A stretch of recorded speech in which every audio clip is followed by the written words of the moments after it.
The unwanted heirs. The woman named Xbalanque arrived with nothing but the twin sons in her belly. She stood before the mother of the man she had loved, a stern old woman who saw only a stranger.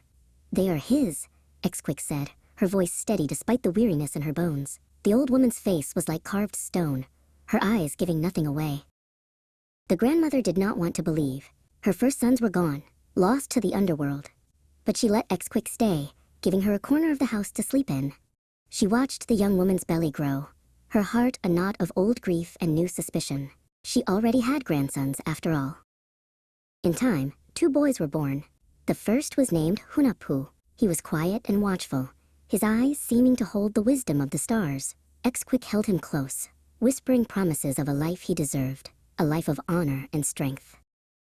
His brother followed a moment later, and they called him Xbalanque. He had a wild energy, and his skin was marked with patterns like a jaguar. He seemed to carry the spirit of the forest within him. Together, the 2 boys were a perfect balance of calm and storm. But there were others in the house. Hunahpu and Hunahpu, the sons of the grandmother's first child, were older and consumed by jealousy. They were celebrated artists and writers, masters of flute and song, but their hearts were small.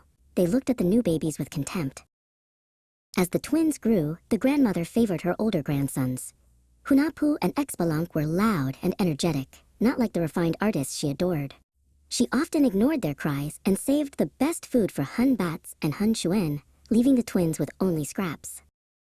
Hunahpu and Hunahpu spent their days creating beautiful things. They painted, they sculpted, they played music that charmed the birds from the trees. But this beauty did not live inside them. They used their cleverness to torment their younger brothers, playing cruel tricks and blaming the twins for any trouble. The older brothers would send Hunahpu and Xbalanque out to hunt with their blowguns, promising to share the evening meal if they were successful. The twins always were.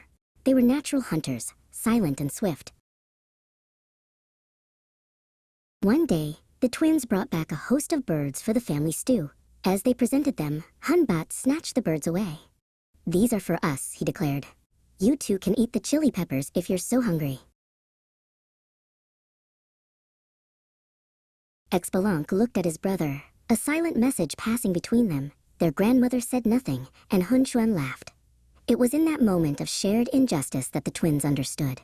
They had no one but each other. And they knew, with a certainty that was older than they were, that this would not last forever. A change was coming.